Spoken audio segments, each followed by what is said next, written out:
All right, friends, we are recording now. So good evening and welcome to our class in Pirkei Avot. We're tonight going to learn one of the most fascinating stories in Pirkei Avot. It's in chapter 2. We began the story last week, and we are going to continue learning this week in Mishnah 10. Last week we read Mishnah 9. And this week we're going to read Mishnah 10. As we spoke, we are in one of the most tumultuous and critical eras in Jewish history. We are at the moment around the destruction, prior and following the destruction of the second Bet HaMikdash, the second temple. Who is the leader? Who is the Nasi? Who leads the Jewish people at this critical time is Rabbi Yochanan ben Zakkai. And we told the story at great length last week of Rabbi Yochanan ben Zakkai's role in leading the Jewish people at that time and all. Well, the thing is like this. Rabbi Yochanan ben Zakkai is really like I said, the critical leader. He has his 5 students who we discussed last week, Rabbi Eliezer, Rabbi Yeshua, Rabbi, if we look back over here on the screen, Rabbi Eliezer ben Horkanes, Rabbi Yeshua ben Hanania, Rabbi Yossi HaKohen, Rabbi Shimon ben Asano, Rabbi Eliezer ben Aruch. They are the 5 primary students of Rabbi Yochanan ben Zakkai. And here, in this, what's incredible is in the backdrop of the time, in this most tumultuous era, in the most difficult time in Jewish history, when politically the Jewish people were going to lose Jerusalem, when spiritually they were going to lose the temple, when physically Jewish people were being sold into slavery and dying of malnutrition and dying of starvation. And in this all, Rabbi Yochanan ben Zakkai, as we say, saves. He says, "Ten li Yavna v'chachameh." Give me Yavna, the academy, and give me the wise men of the academy, because he knows that ultimately that's the future of Judaism, is if we can save the academy, if we can save what we're doing right now, the classes that we're studying right now. And against this whole backdrop, he turns to his students and he says, I want you to go out and I want you to report to me what is the most important trait that a person should acquire. Let's read this inside. Mishnah 10. Jacob, you want to read 10? Unmute yourself. There you go. Rabbi Yochanan said to them, "Go and see which is the best trait for a person to acquire." Said Rabbi Eliezer, "A good eye." Said Rabbi Joshua, "A good friend." Said Rabbi Yosai, "A good neighbor." Said Rabbi Shimon, "To see what is born out of one's actions." Said Rabbi Eliezer, "A good heart." He said to them, "I prefer the words of Eleazar, the son of Arach, to yours, for his words include all of yours." Wonderful. Go ahead. He said to them, "Go and see which is the worst trait, the one that a person should most distance himself from." Said Rabbi Eliezer, "An evil eye." Said Rabbi Joshua, "An evil friend." Said Rabbi Yosai, "An evil neighbor." Said Rabbi Shimon, "To borrow and not to repay. For one who borrows from man is as one who borrows from the Almighty, as is stated. The wicked man borrows and does not repay, but the righteous one is benevolent and gives." Said Rabbi Eliezer, "An evil heart." Said he to them, "I prefer the word of Eleazar, the son of Arach, to yours, for his words include all of yours." Okay, and then basically till the end of the chapter, we're going to have it like you see over here. It says they would each teach 3 things. They would each say 3 things, and from each of the 5 sages, we're going to have 3 things. So this is a rather lengthy story in the Mishnah. The Mishnah usually doesn't tell stories at such great length. But we have a rather lengthy story in the Mishnah where we have these great students of Rabbi Yochanan ben Zakkai, and they're each given a title They're each asked, what is the most important trait? They each report back, and then they're asked, what is the most dangerous trait? What's the worst trait? They report back, and then they're going to teach. So we have a whole story over here, and like I said, just the thinking about the backdrop where this is taking place. It's like almost like saying that they're doing the study in the Warsaw Ghetto, and they're trying to figure out what is the most important character development trait. When the world around them is crazy, when the world around them is falling apart, what are they focused on? What is Rabbi Yochanan ben Zakkai asking his students? What is the most important trait for personal development? This is what he's thinking about, and this is what he's channeling the energy of his students. This is where the Jewish mind is because even in our most difficult moments, even in our hardest times, what do we focus on? We're focused on how do we live, maximize the fullest, be the best person that we can be in this current moment. And that's exactly what's going on over here.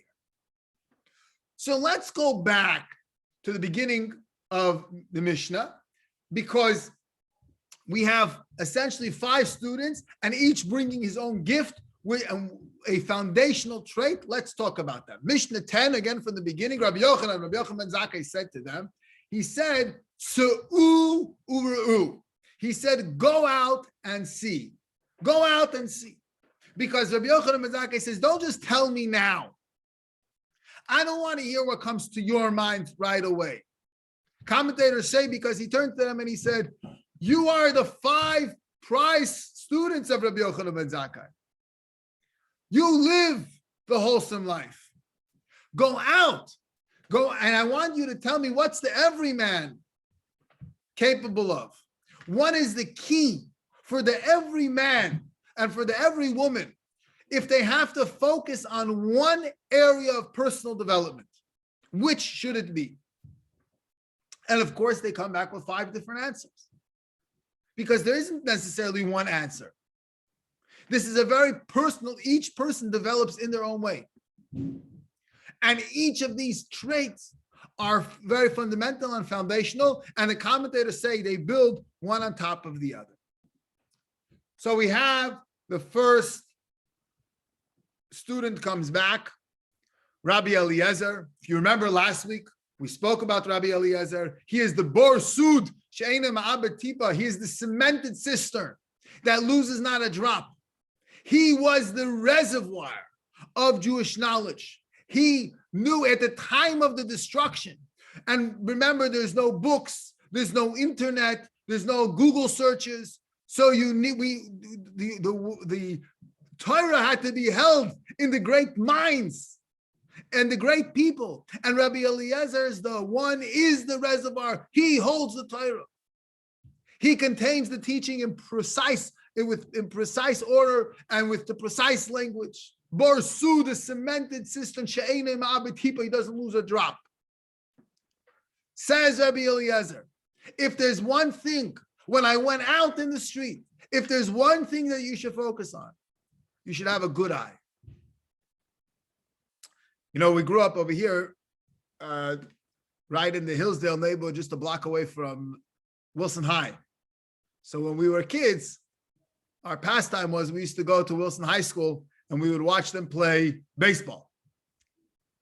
And the coach, when the batter knew that it was a ball, he didn't take a swing. Everyone would say, "Good eye," right?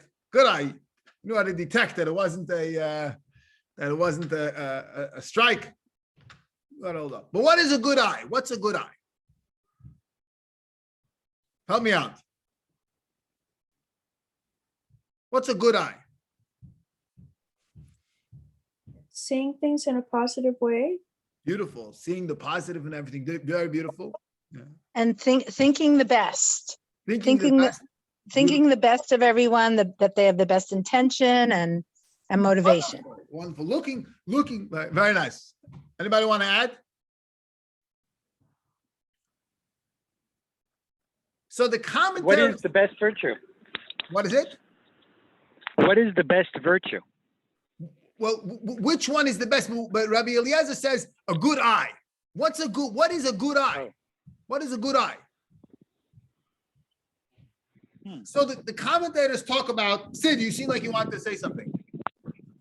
Commentators give us a couple of commentators of what a good eye is. And the idea of a good eye, essentially, is first of all, is a person who is happy with what they have. You know, my father, he told me that when I was young, and you used to fill your plate, and then you couldn't eat all the food. So he would say, they used to tell him, they say you have a big eyes and a small stomach, right? That was it. A big eye, like, but what is a good eye? A good eye is somebody who looks at himself or herself and is happy, is content, feels good with what they have. They feel blessed. A very, very foundational trait. You see, Rabbi Eliezer was telling us, and when he goes out and he notices that what is the first thing and what the most common thing in life? The most common thing is one is always assessing their situation and assessing the situation around them. We are always perceptive. We're always looking around and we're always taking it in. So Rabbi Eliezer says, if your initial perception, if when you see it, you can, first of all, you can be happy with what you have. Happy with what you have. That's number one. You're happy. You don't need a good eye. See, a not good eye, like we're going to learn at the end, we spoke about that. Rabbi Eliezer says, the worst trait is a not good eye. Is somebody who always sees and needs. We say in the Shema every day, the third paragraph of the Shema. It's a mitzvah to say it in the morning and in the evening. What do we say? V'lo sasuru acharei levavchem. You shouldn't want to go astray after your heart. V'acharei einechem, and follow your eyes. Ashartem zonim acharei, which you often can go astray, and they can lead you. The person's eye. What do you see? How do you take it in? Do you always need more? A good eye is somebody who feels content with what they have, and they look generously with others. They look at others generously.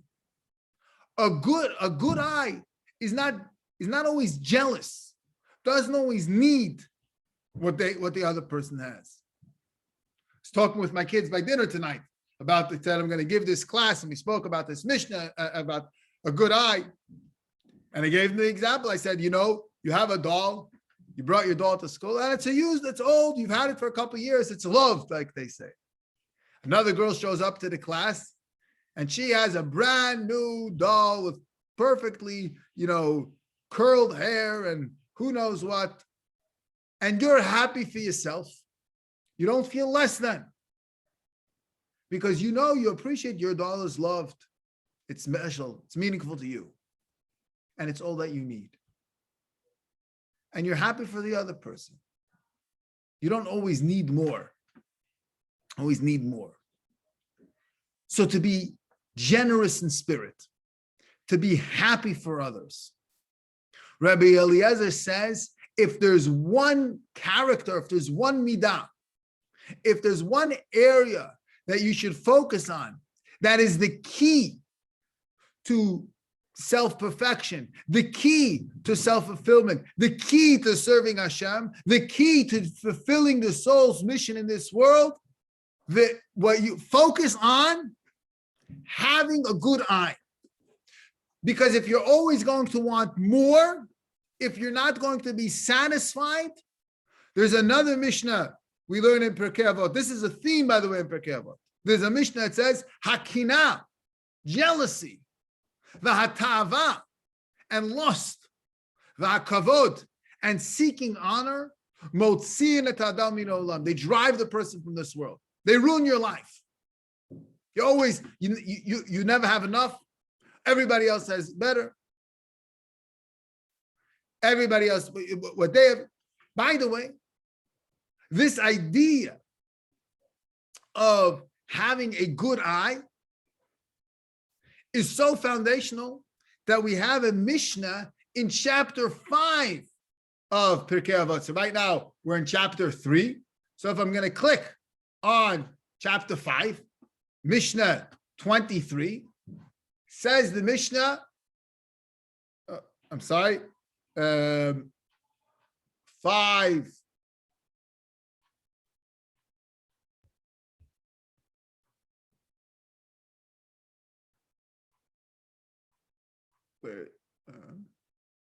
Here, I'm sorry, 5:18. What does the Mishnah say, Dr. Mal? If you want to read 5:19. 5:19.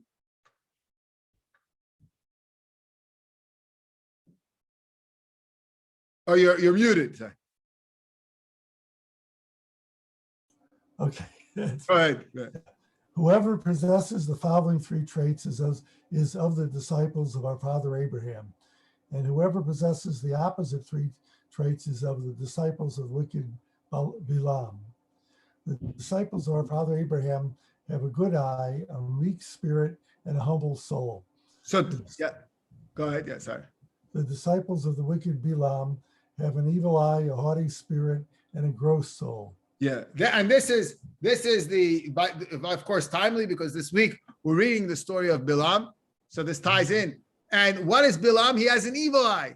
He looks and he perceives and he sees the problem. He sees the Jewish people as a problem. He sees their growth as a threat. He sees and he's trying to kind of inflict them with his negative perception. Avram, the Jew, the descendant of Avram, has a generous eye. Looks at people in a positive way. Looks and supports others. Cares for others. Is generous. Avram Avinu welcomes the guest. And he does that because, in a sense, in a great act of generosity. He speaks little. He doesn't overpromise, but he underpromises, but he overdelivers. And he believes in this, and he lives his life in a way of having a generous spirit, because it's not just mine. I'm the guardian. And it's ours. It's here. We're here to share it.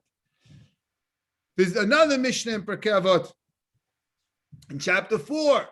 So just to give you an example of how often this idea comes up. What do we have right here in the beginning of chapter 4? Here, Sid, go ahead, read 4:1.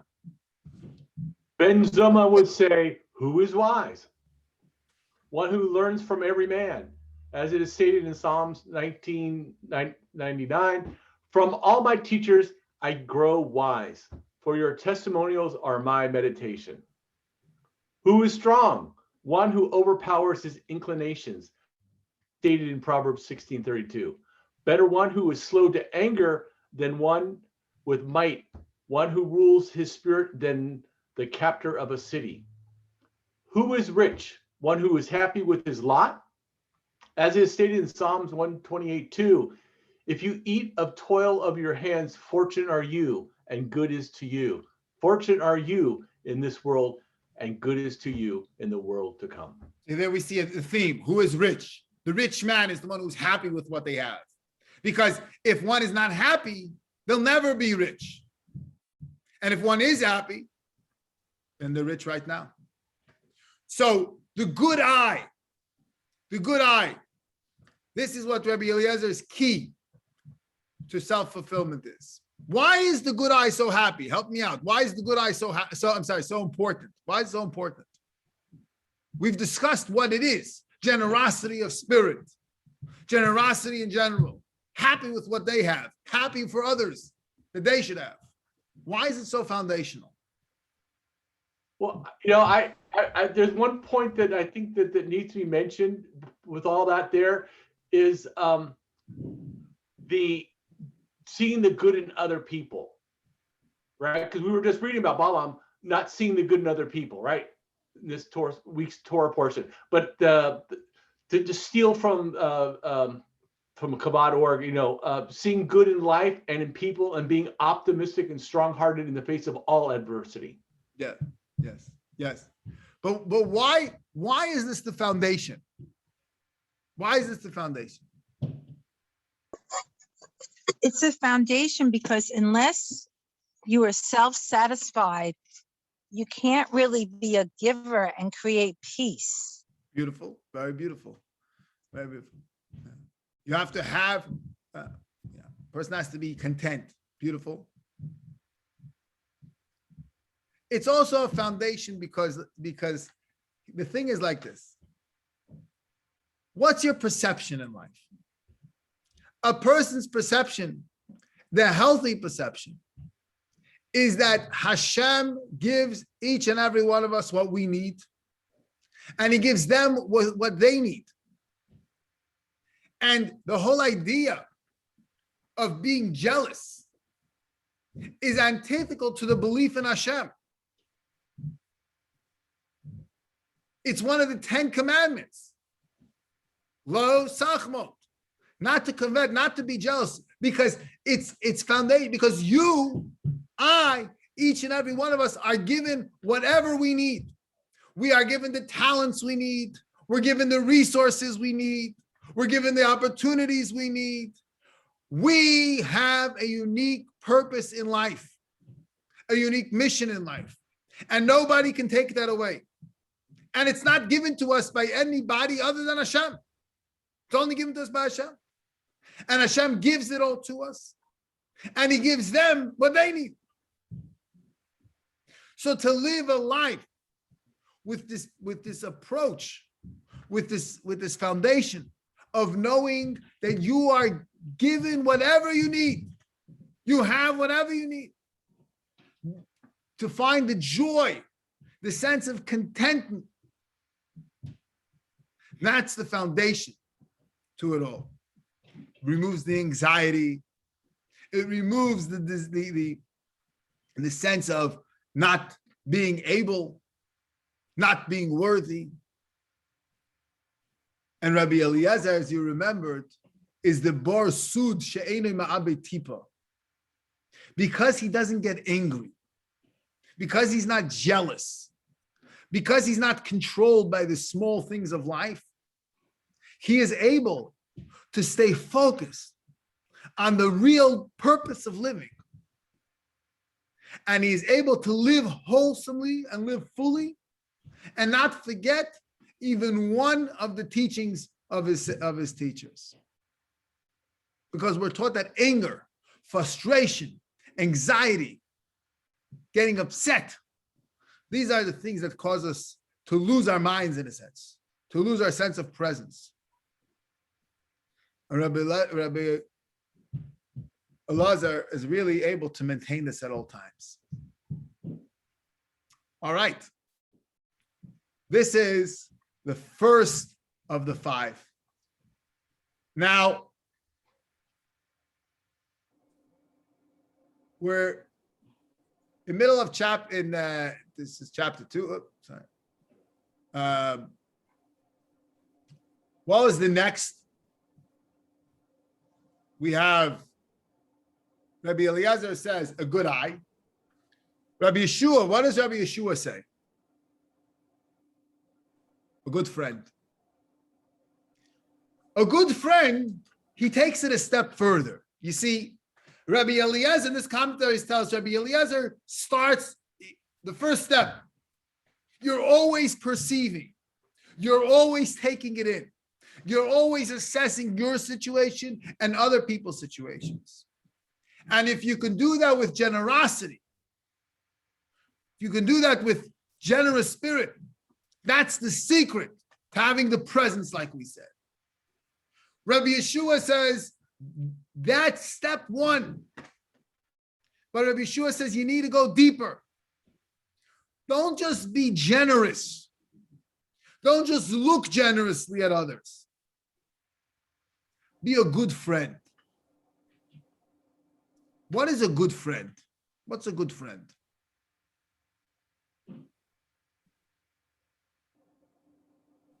stays with you for thick and thin, and also helps you realize your assets, helps you grow A good friend bigger. helps. Oh, very good.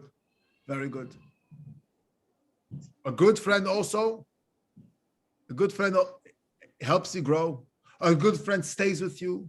A good friend, by the way, also tells you when you're wrong. A good friend sets you straight.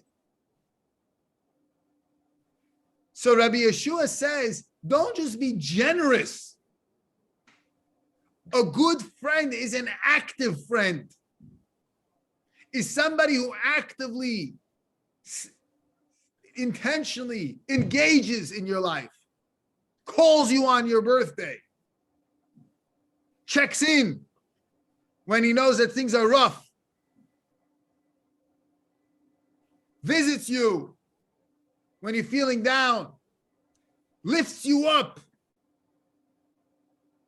So Rabbi Yeshua says, being a generous eye, that's the beginning. You look at the whole world. But he says one has to focus even more. One has to be a good friend. In the Talmud, there's a saying that in Talmudic times they used to say, O chavrusa, O misusa. Either friendship or death. And it had many meanings. But life is only worth living if we can live together. By the way, I saw today a headline. It was an Israeli study that said that the people in bad marriages are incredibly have medically, they're incredibly disadvantaged. The study was like people who are unhappy in their marriages are like I don't know, a lot more likely to have strokes and to have. It was very, very, very something that we all know, but it was just a kind of a scientific study that they just put out. But in other words, with friendship and with connection, with community, that makes life worth living. But it also makes life livable. It makes us able to get through those moments. Not only does it make it worth living, but a good friend makes your life livable. So here's the story that the Talmud tells us, based on, or I should say, the Talmud tells us based on a story in Job, in Eov. The story of Job, if you have it on your screen now, the story of Job, it begins in the beginning, it says, Ish hayabaretz Uz. There was a man in the land of Uz. Eov Shemo, his name was Eov, and he was a good man. He had 7 sons. He had 3 daughters. He had 7,000 sheep, 3,000 camels, 500 yoke of oxen, 500 chiases, very large household. He was wealthier than anyone in the East. And that's the story. You could read the story, but the Satan comes to God and attacks Eov, and God allows Eov to be tested. And here we are in 14. Umalach ba'al Eov, a messenger comes to Eov and he says, Habakar hayu charshot, the oxen were planting, vasanis royas haideim, and the shiasim were grazing along them, when Sabians attacked them and carried them off and put the boys to the sword. I alone have escaped to tell you. And this one was still speaking when another one came and said, it shall be in formation of 3 columns, made a raid on the camels and carried them off and put the boys to the sword. I alone have escaped. He was still speaking when another one came and said, your sons and daughters were eating and drinking wine in the house of their oldest brothers, when suddenly a mighty wind came down from the wilderness. It struck the 4 corners of the house, so it collapsed upon the young people and they died. I alone have escaped to tell you. Pasuk 20, Vayakom Eov, Job arose, Vayikras Mi'ilo, he tore his robe, Vayagaz es Rosho, he cut off his hair, Vayipal Aitzov, Vayishtachu, he threw himself on the ground, and he worshipped. Vayomer, and he says, Arim yotzasi bibatinimi, naked I came out of my mother's womb. The Arim ashuv, and naked I shall return. He lost it all. Now, the story continues in chapter 2, verse 11. It says that the story of Vayishmu Shloshes Ro Eov, when Eov's three friends heard Eis Kol Hara Zos Haba Olav, he lost all his money. He lost his camels. He lost his sheep. He lost his sons. He lost his daughters. Vayavo Ishmi Makomo, they each came from their place to his house. Alifas Ateimani, Alifas Ateimanite, Uvildad Ashuchi, Bildad Ashuchite, Vitsofer and Amati, Vayivadu Yachtov. They met together. They all came from different places, but they all met together. Lavo Lanudlo Ulanachamo. They met together to go and to console and comfort him. And indeed, the book of Eov is a discussion between Eov's three friends, Job's three friends, and Job, discussing what had happened. But the Talmud asks the question, and the Talmud says, how did Eov's friends know? And they all knew, and they all came at the same time. They all came from different places. And Vayisu Seinei Rachok, when they saw him from a distance, Vayisu Kolam, they lifted their voice. Vayivku, they cried. Vayikru Ishmi Eloi, and they each rent their garments. Vayizuku Afar Hashem Hashemayma. Vayeshvi Ya'ito Ilaretz Shivas Yom Shiva Leilis. They David al for 7 days and 7 nights. They sat quietly and silently with him. Kiro Kigodla Kemayut. And then they started to speak. Says the Talmud, how did they know? How did they know? So if you look in the Talmud of Baba Basra, you look, you'll be able to see it in your screen in a moment. So the Talmud says, and Job's three friends saw it. So asks the Talmud, they each heard what had happened, and they all came together. So ask the Talmud, you see this over here? Can you see it? How did they know to come? So says the Talmud, Ika diamri klila havalu.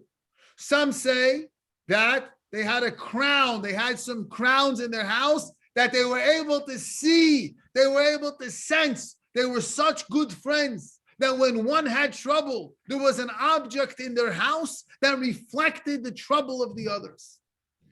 Ika diamri ilana havalu. The others say they had a tree.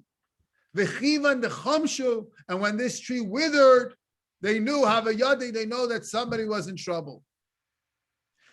Amar Rava, and says Rava in the Talmud, Hainu da Amre Enchi, this is what people say. Either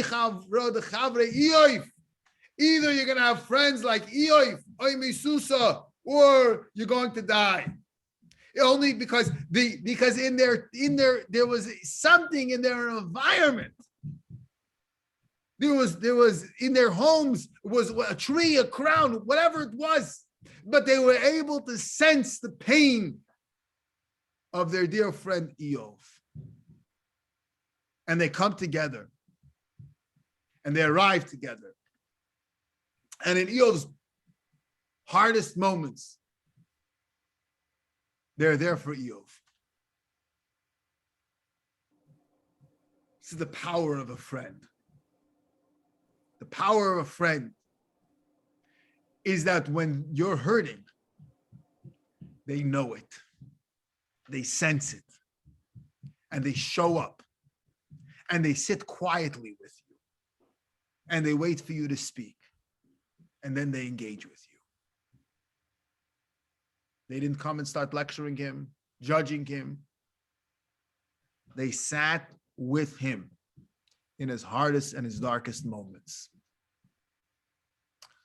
Says Rabbi Yeshua, it's not just enough to be a ayin tov, to have a generous eye, because just looking generously doesn't cut it. You have to actively involve yourself. You have to actively engage. You have to actively be aware and show up and sit in silence with your friend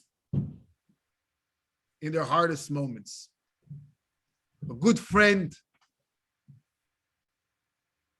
tells us when we're wrong. A good friend is happy for us when we're right. A good friend isn't just there in the hard times. A good friend is happy for us in the happy times. There was a teacher in the yeshiva that sadly he didn't have his children. He had a child who was very sick.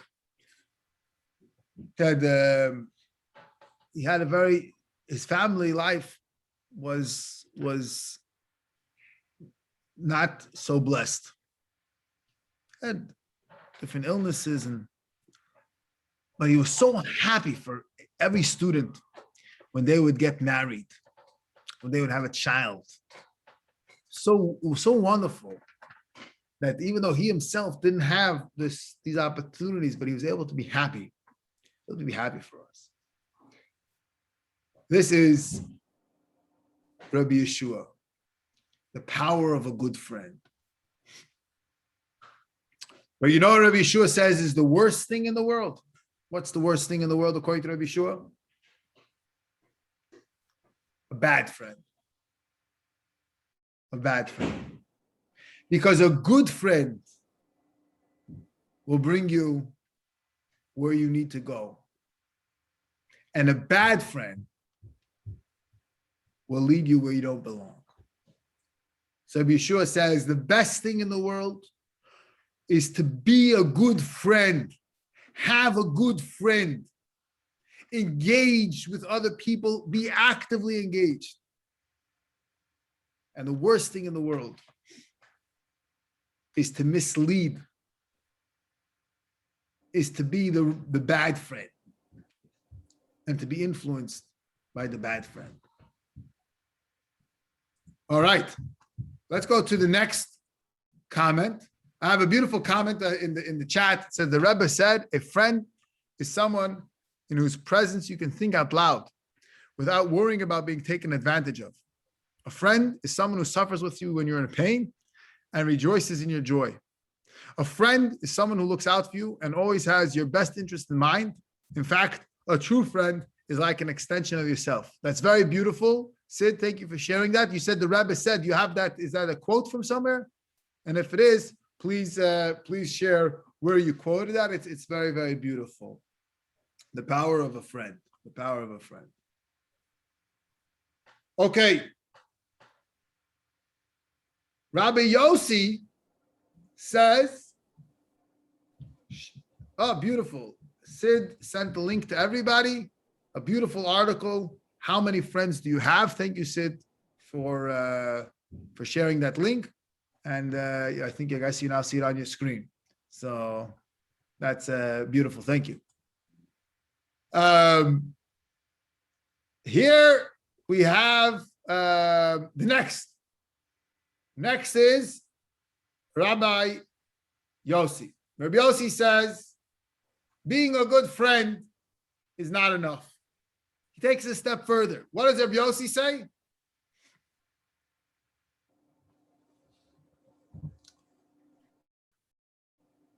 Rabbi Yossi says you have to be a shachein tov.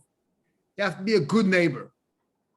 What's the difference of a good friend? Why is a good friend not enough? He says, no, a good friend, not enough. He wants you to be a good neighbor. Why is that? Because still, the good friend, he can live very far. He can be a good friend. But we're selective. Our friends, our friends, something clicks. There's a chemistry there. There's something natural about it. What is a good neighbor? A good neighbor is somebody who enters an environment, and no matter what the environment is, they are the good neighbor simply because you're the neighbor. They are active and they engage and they positively impact their environment. There's actually a teaching. It says, Tov shachen karov me'ach rachok. It's better to have a close neighbor than a distant brother. Because your brother loves you dearly, but it's distant. They can't be there all the time. But a shachen karov, but a good neighbor, is somebody who's actively involved in making and informing and in creating their environment.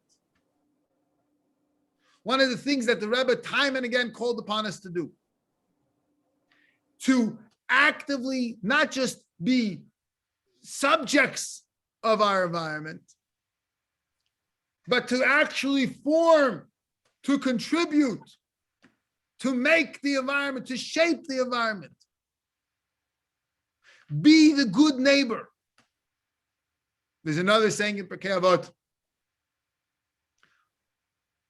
ובמקום שאין אנשים, השתדל להיות איש. If there is nobody to take charge, if there's nobody to lead, you be the leader. You be the leader. That's the idea of making ourselves the leader, the guide, the influencer, the one who shapes the environment. Shape the environment. Shape the environment.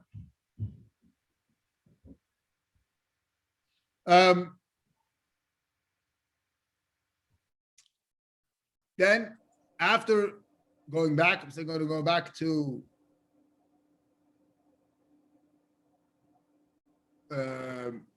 this Mishnah here. Rabbi Shimon says, Haroes Hanolad. Rabbi Shimon speaks a little differently, but it doesn't seem as clear on the continuum that the commentators say Rabbi Shimon taking it a step further.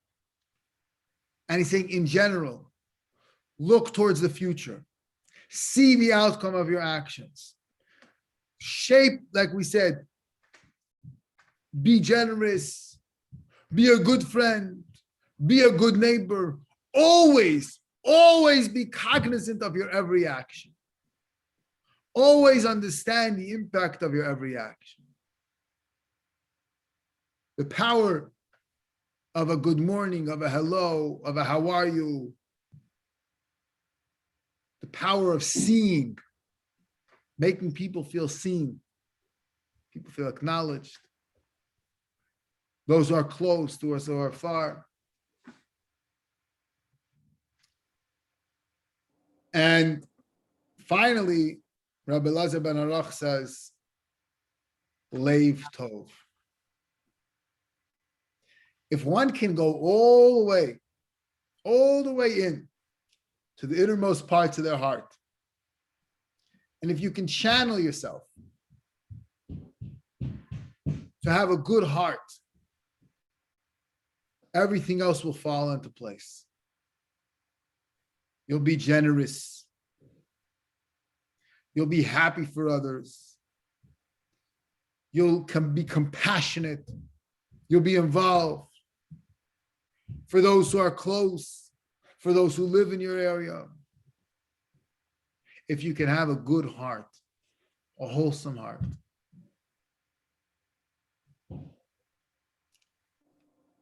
Each one of these great sages is telling us what they observed and was telling us about who they are.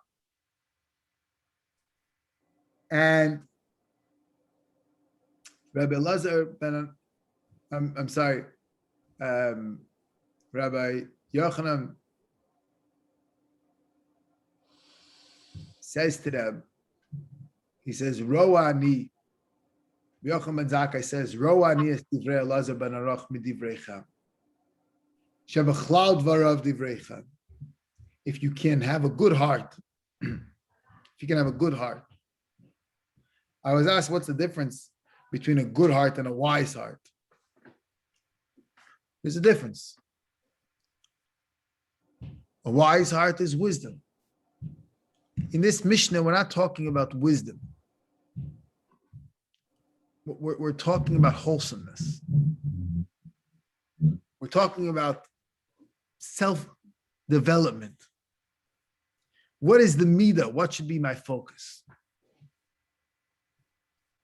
But Rabbi Yochanan ben Zakkai says, Shebachlal dvarav divreichem. One could focus all the way on the inner core,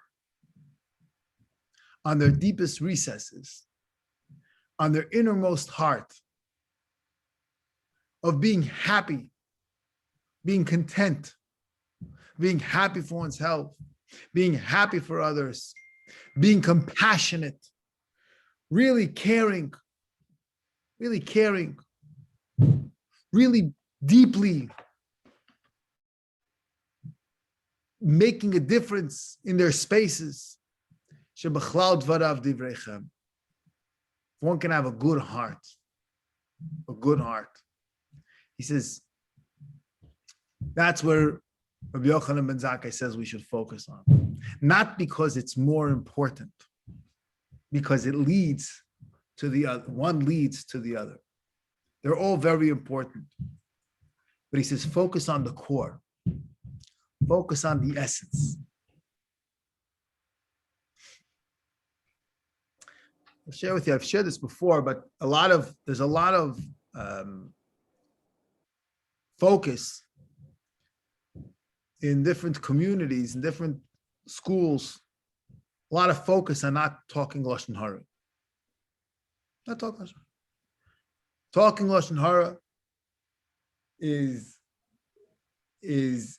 it erodes the fabric of a society. It erodes trusts. It breaks apart relationships. It creates unnecessary fallout and fights. Talking Lashon Hara is very, very damaging. Very damaging. Very damaging. But what's interesting is in Chabad schools, we don't discuss a lot about talking Lashon Hara. Because if you think it, you already lost the battle. If you think it, you still shouldn't speak it. But you shouldn't even think it. Shouldn't even think it. So the Alter Rebbe in the Tanya, he doesn't discuss not saying it. He discusses not thinking. Like Rabbi Yochanan ben Zakkai says, Shebachlal dvarav divreichem. Let's get to the heart of it. Let's get to the heart. Let's get to the heart. Friends, it's been a tremendous, tremendous night of learning and of exploring these deep and meaningful secrets of the Mishnah and the keys to our personal self-growth and to our personal self-actualization. So if there's any questions, comments, I'm going to stop the recording, but I'm going to allow for there to be any discussion.